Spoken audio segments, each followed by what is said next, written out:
ಮೈಕೈ ನೋವು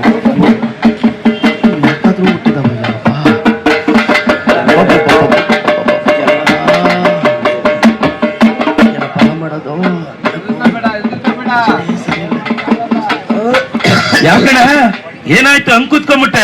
ಅಯ್ಯೋ ಯಾಕೋ ಹುಷಾರ ಇಲ್ಲ ಕಣಣ್ಣ. ಹುಷಾರಿಲ್ಲ ಅಂತ ಇದೀಯಾ? ಅಲ್ಲ ಹಾಸ್ಪಿಟ್ಲ್ಗಾದ್ರೂ ಹೋಗೋದಲ್ವಾ? ಯಾವ ಹಾಸ್ಪಿಟ್ಲ್ ಕಣ?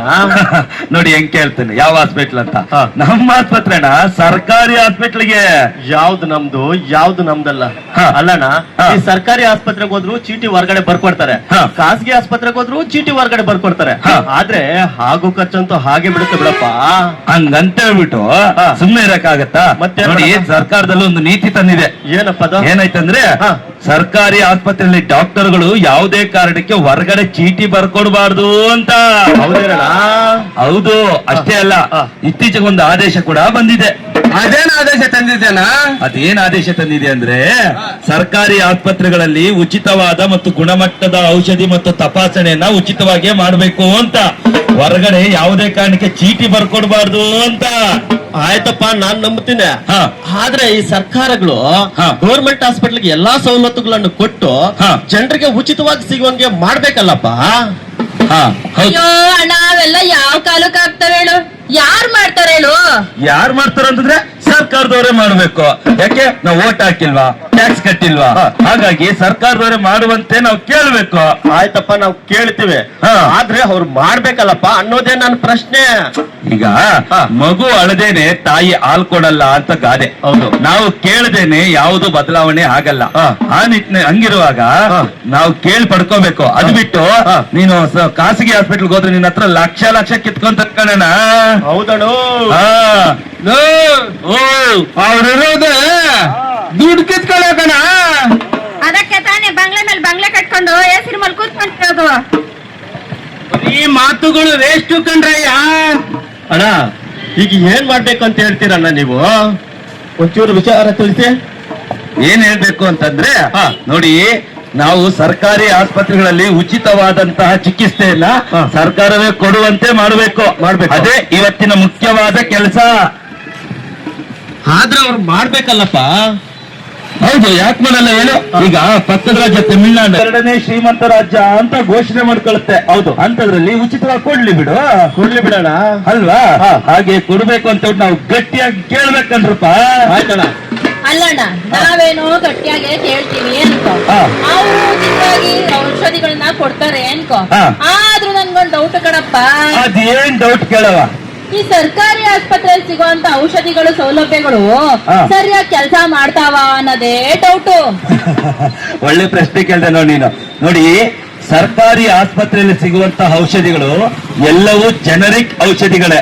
ಇಲ್ಲಿ ಗುಣಮಟ್ಟವನ್ನ ಕಾಪಾಡಿಕೊಂಡ್ರೆ ಇದೇ ಸರಿಯಾದ ಔಷಧಿ. ಅಣ್ಣ, ನೀನೇನೋ ಸರಿಯಾದ ಔಷಧಿ ಅಂತ ಹೇಳ್ತಾ ಇದ್ಯಾ, ಆದ್ರೆ ಮೊನ್ನೆ ಇತ್ತೀಚೆಗೆ ಬಳ್ಳಾರಿ ಜಿಲ್ಲೆನಲ್ಲಿ ಅದೇ ಸರ್ಕಾರಿ ಆಸ್ಪತ್ರೆಯಲ್ಲಿ ಸಿಗುವಂತ ಸೌಲಭ್ಯಗಳನ್ನ ಪಡ್ಕೊಂಡು ಪಾಪ ಬಾಣಂತಿ ಎನ್ಸು ಅನ್ಯಾಯವಾಗಿ ಸತ್ತೋದ್ಲಲ್ಲಪ್ಪ. ಇದಕ್ಕೇನಪ್ಪ ಹೇಳ್ತೀಯಾ? ಕರೆಕ್ಟ್, ನೀನ್ ಹೇಳೋದು ನನ್ಗೆ ಗೊತ್ತಿದೆ, ಮತ್ತೆ ಬೇಸರನೂ ಇದೆ. ಅದಕ್ಕೆ ನಾನು ಹೇಳಿದ್ದು, ಹಿಂದೆ ಹೇಳಿದ್ದೇನಪ್ಪಾ ಅಂದ್ರೆ, ಸರ್ಕಾರಿ ಆಸ್ಪತ್ರೆಯಲ್ಲಿ ಔಷಧಿಗಳನ್ನ ಗುಣಮಟ್ಟವನ್ನ ಕಾಪಾಡಿಕೊಂಡ್ರೆ ಇದೇ ಸರಿಯಾದ ಔಷಧಿ ಅಂತ. ಅಲ್ಲಣ್ಣ, ಈ ಗುಣಮಟ್ಟ ಖಾತ್ರಿಪಡಿಸದೆ ಔಷಧಿಗಳನ್ನ ಈ ಸರ್ಕಾರದವರು ಆಸ್ಪತ್ರೆಗಳಿಗೆ ಅದ್ ಹೆಂಗೆ ರವಾನೆ ಮಾಡ್ತಾರೆ? ಈ ಸರ್ಕಾರದವ್ರಿಗೆ ಅಷ್ಟೋ ತಿಳಿಯಾಕಿಲ್ವಾ ಅಂತೀನಿ. ನೋಡಿ, ಎಲ್ರಿಗೂ ನಮಸ್ಕಾರ. ಯಾದಗಿರಿ ಜಿಲ್ಲೆಗೆ ಆಗಮಿಸಿದೆ. ಈ ಒಂದು ಜಾಥಾದ ಕುರಿತು ಕಲಾ ತಂಡ ಕೂಡ ಒಂದು ಇತ್ತೀಚೆಗೆ ಒಂದು ನಮ್ಮ ಯಾದಗಿರಿಯ ಹಳೆಯ ಬಸ್ ಸ್ಟ್ಯಾಂಡ್ ಹತ್ತಿರ, ಹೈವೇ ಹತ್ತಿರ ಕೂಡ ಒಂದು ನಾಟಕ ಪ್ರದರ್ಶನ ಮಾಡಿ, ಈಗ ನಮ್ಮ ಒಂದು ಏನು ಮನವಿ ಇದೆ, ಈ ಮನವಿಯನ್ನು ಮಾನ್ಯ ಜಿಲ್ಲಾಧಿಕಾರಿಗಳ ಅನುಪಸ್ಥಿತಿಯಲ್ಲಿ ಮಾನ್ಯ ADC ಸರ್ ಅವರು ಬಂದಿದ್ದಾರೆ. ಅವರ ಮುಖಾಂತರ ಮಾನ್ಯ ಮುಖ್ಯಮಂತ್ರಿಗಳು ಕರ್ನಾಟಕ ಸರ್ಕಾರಕ್ಕೆ ಈ ಒಂದು ಮನವಿ ಪತ್ರವನ್ನು ಸಲ್ಲಿಸಬೇಕಾಗಿದೆ. ಸೊ ಹಾಗಾಗಿ ತಮ್ಗೆಲ್ರಿಗೂ ಗೊತ್ತಿರುವ ವಿಷಯ ಏನಂತಂದ್ರೆ, ಎಲ್ಲ ಸರ್ಕಾರಿ ಆಸ್ಪತ್ರೆಗಳಲ್ಲಿ ಏನು ಔಷಧಿ ಇದೆ, ಚಿಕಿತ್ಸೆ ಇದೆ, ಅದು ಎಲ್ಲ ಒಂದು ಉಚಿತವಾಗಿ ಆಗಬೇಕು ಎಲ್ಲ ಸರ್ಕಾರಿ ಆಸ್ಪತ್ರೆಗಳಲ್ಲಿ. ಇಲ್ಲಿ ಯಾವುದೇ ರೀತಿಯಿಂದ ಮೇಲು ಕೀಳು ಅನ್ನೋದೇನೆ, ಲಿಂಗ ತಾರತಮ್ಯ ಇಲ್ಲದೆ, ಜಾತಿ ತಾರತಮ್ಯ ಇಲ್ಲದೇನೆ ಮತ್ತು ಧರ್ಮ ತಾರತಮ್ಯ ಇಲ್ಲದೇನೆ ಎಲ್ಲರೂ ಒಂದೇ, ಇಲ್ಲಿ ಮಾನವ ಕುಲ ಒಂದೇ. ಎಲ್ಲರೂ ಯಾರು ಅನಾರೋಗ್ಯಕ್ಕೆ ಒಳಗಾಗಿದ್ದಾರೆ, ತುತ್ತಾಗಿದ್ದಾರೆ, ಅವರಿಗೆ ಚಿಕಿತ್ಸೆ ಆಗಿರ್ಬೋದು, ಶಸ್ತ್ರಚಿಕಿತ್ಸೆ ಆಗಿರ್ಬೋದು, ಇನ್ನಿತರ ಯಾವುದೇ ಕಾಯಿಲೆ ಆಗಿರ್ಬೋದು, ಅವರಿಗೆ ಆರೋಗ್ಯವಂತರಾಗುವವರೆಗೂ ಕೂಡ ಒಂದು ಉತ್ತಮ ಚಿಕಿತ್ಸೆಯನ್ನು ಕೊಡಬೇಕು ಮತ್ತು ಒಳ್ಳೆಯ ಔಷಧಿಯನ್ನು ಕೂಡ ಸರಬರಾಜು ಮಾಡಬೇಕನ್ನುವಂತ ಒಂದು ಆಸೆಯನ್ನು ಇಟ್ಕೊಂಡು ಒಂದು ಡಿಮಾಂಡ್ ಅನ್ನು ಇಟ್ಕೊಂಡು ಇವತ್ತಿನ ದಿನ ಈ ಒಂದು ಜಾಥಾ ಇಡೀ ಕರ್ನಾಟಕ ರಾಜ್ಯದಂತ ಎಲ್ಲ ಜಿಲ್ಲಾ ಕೇಂದ್ರಗಳಲ್ಲಿ ನಡೀತಾ ಇದೆ. ಸೊ ಹಾಗಾಗಿ ನಮ್ಮ ಡಿಮಾಂಡ್ ಕೂಡ ಇದೆ. ಇಲ್ಲಿ ಕೂಡ ಅಲ್ಲಿ ಇತ್ತೀಚೆಗೆ ಅಲ್ಲಿ ನಾವು ಐಬಿ ಹತ್ರ ಎಲ್ಲ ಆಲ್ಮೋಸ್ಟ್ ಎಲ್ಲ ನಮ್ಮ ಸಹೋದರ ಅಲ್ಪಸಂಖ್ಯಾತ ಏನು ಲಿಂಗೈಕ್ಯ ಇದು ಲಿಂಗತ್ವ ಅಲ್ಪಸಂಖ್ಯಾತರಿಗೆ ಈ ಮನವಿಯನ್ನ ಕೊಡ್ತಾ ಇದ್ವಿ. ದಯವಿಟ್ಟು ಅಪರ ಜಿಲ್ಲಾಧಿಕಾರಿಗಳು ಈ ಮನವಿಯನ್ನ ಕೂಡಲೇ ಮಾನ್ಯ ಮುಖ್ಯಮಂತ್ರಿ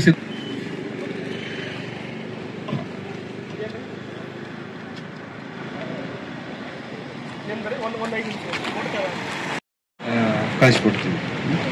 ಥ್ಯಾಂಕ್ ಯು.